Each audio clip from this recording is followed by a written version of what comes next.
যথাগ্নে দাহিকা শক্তি রামকৃষ্ণে সমজ্ঞয়া সর্ববেদ্বাসারূপাং তং শারদাং প্রণমাম্যহম। শতরূপে সারদা এই গ্রন্থ থেকে পাঠ চলছে। বিষয় নবজাগরণ, সমাজ বিবর্তন ও সীমা সারদা দেবী, অমিতাভ মুখোপাধ্যায়। পরবর্তী অংশ। সুস্থ সামাজিক পরিবেশ গড়ে তুলতে হলে সমাজের প্রত্যেকটি ব্যক্তিকে তার প্রাপ্য মর্যাদা দিতে হবে।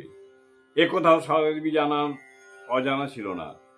কথাটা আবার বলছি, সুস্থ সামাজিক পরিবেশ গড়ে তুলতে যদি হয়, সমাজের প্রত্যেকটি ব্যক্তিকে তার প্রাপ্য মর্যাদা দিতে হবে। একথাও সারদা দেবীর অজানা ছিল না।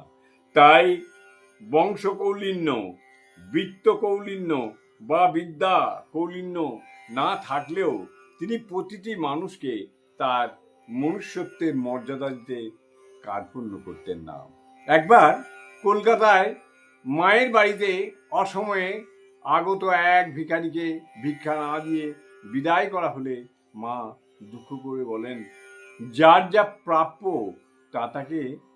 তার থেকে তাকে বঞ্চিত করা কি উচিত?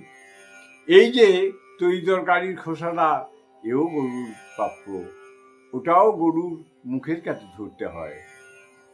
জয় মা, জয় মা।